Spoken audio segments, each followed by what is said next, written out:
कल जो टेस्ट हुआ था उसी टेस्ट का मैथ का क्वेश्चन डिस्कशन करने वाले। सभी बच्चा ने ये बोला था कि सर टेस्ट हो गया, मैथ का क्वेश्चन डिस्कशन कर देना, जो कि हम सभी देख लेंगे। जो नहीं बना है ठीक ना क्वेश्चन, तो जो नहीं बना है बना लेना, जो बना तो मिला ना, सही गलत है ठीक ना। चलो देखो, यदि साफ से नहीं दिखता होगा ना, बगल में लिख देंगे, थे साफ से ही दिख रहा है। फर्स्ट में ऑब्जेक्टिव 10 को ऑब्जेक्टिव 10 को सब्जेक्टिव दिए थे ठीक ना। पहला नंबर क्वेश्चन कहता है यदि पी और क्यू दो अभाज्य संख्या है तो उनका मौसम क्या है। ये देखिए ऑब्जेक्टिव है, क्या है ये जो है ना ऑब्जेक्टिव है। ऑब्जेक्टिव पहला नंबर, यदि कोई भी दो अभाज्य संख्या है और उसका दो अभाज्य संख्या रहता है तो उनका मौसम जो होता है एक ही होता है, क्योंकि 2 रहे या 3 रहे, ये 11 रहे या 13 रहे, यदि दोनों अभाज्य संख्या है और यदि इसका मौसम निकालेंगे उसका मौसम कितना होता है, हमेशा के लिए एक होता है। वही बोल दिया गया है कि पी और क्यू जो है ना एक अभाज्य संख्या है, मतलब दोनों क्या है अभाज्य संख्या, और उसका मौसम क्या होगा, डायरेक्ट अपना एक ही होबे करेगा आंसर है। कोनो रे क्वेश्चन पी क्यू बोले एक्स वाई जेड बोले, यदि वो अभाज्य बोल दे तो एक आंसर होता है ठीक। चलिए 2 नंबर कहता है निम्नलिखित में किसका दसवां पत्थर अशांत है। देखिए अशांत का मतलब है कि पहले हम जानते हैं शांत के बारे में। शांत कौन सा होता है, यदि p बटा 2 को power m into Q power यानी 5 पावर n के रूप में यदि कोई भी संख्या है, यदि कोई भी भिन्न है वो शांत होगा। यदि p बटा 2 को power m into 5 power n के रूप में यदि वो नहीं है तो क्या होगा, अशांत होगा। इसलिए यहाँ पर देखो ये भी जो है ना 2 और 5 के फॉर्म बन जाता है, ये भी 2 5 के फॉर्म बन जाएगा। यदि हो सकता है 5 के फॉर्म पर 2 पावर 0 बन जाए, लेकिन ये जो है ना 39 बटा 243 ये p बटा क्यू यानी p बटा 2 power m into 5 power n के रूप में नहीं बनता। इसलिए बी नंबर जो इसका आंसर है ये करेक्ट हो जाएगा, सही ठीक ना। चलिए जो बच्चा लगाया होगा बी नंबर सही तो वो सही हो जाएगा ठीक है। 3 नंबर देखो, यदि p बराबर q बराबर इंटू जी एक्स, कहता है p बराबर q इंटू जी एक्स और px का घात 6 है। कहता है px का जो घात है ना कहता है px का घात कहता है 6 है ठीक है, px का घात 6 है। और कहता है gx का घात करता है 2, gx का घात करता है 2 है।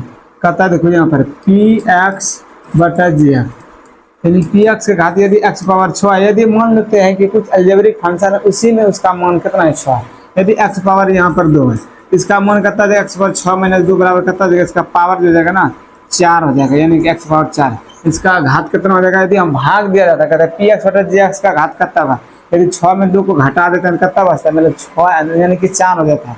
कितना हो जाता है 6 में 2 घटाएंगे कितना हो जाएगा 4। इसका जो आंसर हो जाएगा, इसमें ऑप्शन नहीं दिए तो ऑब्जेक्टिव क्वेश्चन है, इसमें ऑप्शन इसका आंसर हो जाएगा 4 ठीक।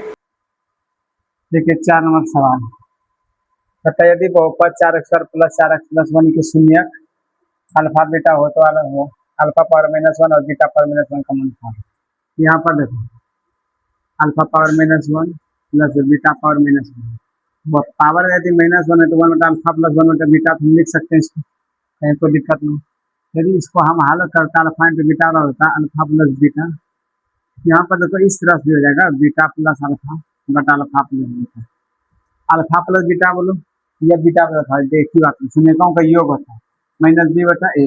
अल्फा प्लस बीटा क्या था -b बटा a, और अल्फा इंटू बीटा क्या था c बटा a। ये एक काट दिया जाए -b बटा क्या बचेगा c बचेगा।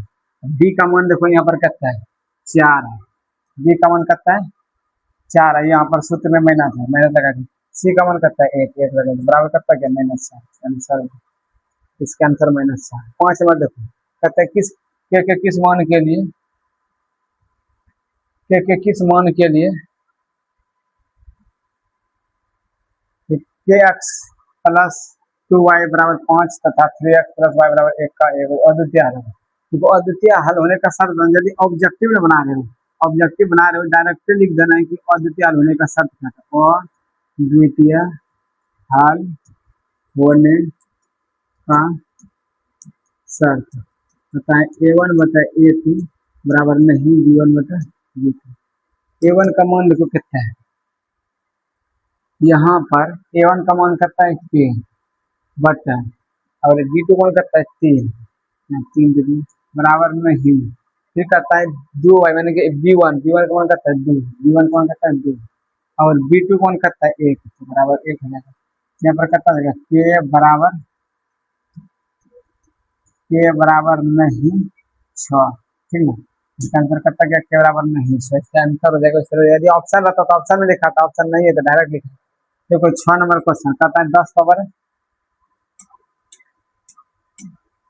देखो 6 नंबर क्वेश्चन क्या कर रहे हैं, 10 का पावर 2y बराबर 25 है, तो 10 पावर -5 का क्या मतलब 6 नंबर में 10 पावर 2y बराबर करता है 25। यदि हम इसको लिख सकते हैं 10 का पावर y इंटू 2 बराबर 5 पावर 2, इस तरह से लिख सकते हैं बात करने के नियम से, क्योंकि गुना करेंगे तो वही जाएगा 10 का पावर। यदि देखो यहाँ पर आप जान जाओ, यदि बेस समान है पावर भी समान रहता है, तो पावर समान है तो बेस समान रहता है, तो यहाँ पर पावर क्या है समान, यहाँ बेस समान करते 10 पावर y बराबर करता आ जाएगा 5 जाएगा। तो 10 पावर यदि माइनस y करते हैं तो इसका मन क्या लिखना है 1/5, क्योंकि ये दोनों पलट जाता है, क्लियर है, इसलिए 1/5 इसका आंसर हो जाएगा। 6 का 1/5 ऑप्शन नंबर ए। 7 नंबर देखो 5 cos, 7 नंबर में देखो 5 cos थीटा बराबर करता है 3, यहाँ पर cos थीटा बराबर करता देगा 3/5 है, यानी कि आधार बटा क्या हो जाएगा कर्ण हो जाएगा, आधार बटा कर्ण हो जाएगा। आधार का मान करता है और यहाँ पर निकालना हमको करता लम, लम का मान क्या देगा कर्ण का होल स्क्वायर माइनस आधार का होल स्क्वायर। कर्ण का मान करता है, कर्ण का मान 5 का होल स्क्वायर कर दो माइनस आधार का मान करता है 3 का होल स्क्वायर, 25 माइनस 9 बराबर करता देगा √16 बराबर करता देगा 4, कितना हो जाएगा 4 हो जाएगा। कर्ण लंब का मान करता गया 4, यहाँ पर निकालना है कहता है 3 tan थीटा, 3 tan थीटा 3 गुना tan लंब बटा आधार, लंब बटा आधार, तो लंब का मान 4 आधार का मान करता है 3, 3 खत्म बराबर करता है 4, 4 आंसर है ऑप्शन नंबर सी। इस तरह से बनाया गया 3 tan थीटा, क्योंकि ये ऑब्जेक्टिव है, ठीक ना। चलो 8 नंबर देखते हैं सवाल। 8 नंबर देखो सवाल में क्या कह रहा है। 8 नंबर भी बहुत इजी है, ठीक ना।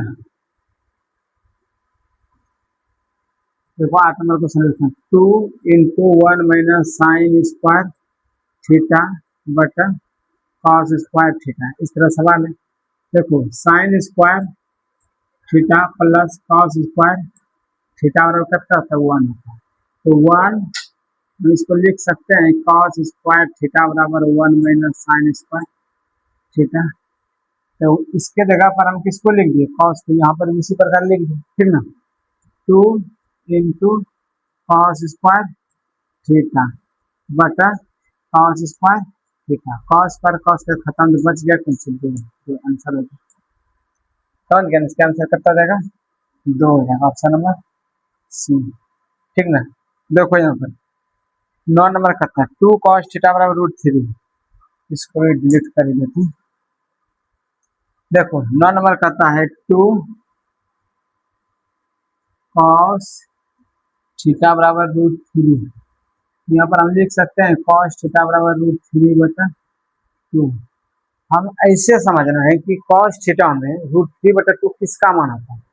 आप सभी को पता होगा कि cos थीटा में √3/2 cos 30 डिग्री का मान होता है, किसका मान होता है cos थीटा बराबर cos 30 डिग्री। तो cos cos खत्म हो जाएगा, तो थीटा बराबर कितना बच जाएगा, थीटा बराबर क्या बच जाएगा 30 डिग्री बच जाएगा, कितना बच जाएगा 30 डिग्री। यहाँ पर मान निकालने के लिए किसका कहता है थीटा का, थीटा का मान कितना हो गया 30 डिग्री, आंसर ठीक ना। देखो आगे 10 नंबर कहता है sine square 30 degree plus cos square 60 degree minus cot square 45 का मान निकालना है, ठीक है। 10 नंबर भी सॉल्व कर दो, क्योंकि ऑब्जेक्टिव भी 10 था सब्जेक्टिव भी 10 था। Sine square 30 degree plus cos square 60 degree minus cot square 45 degree.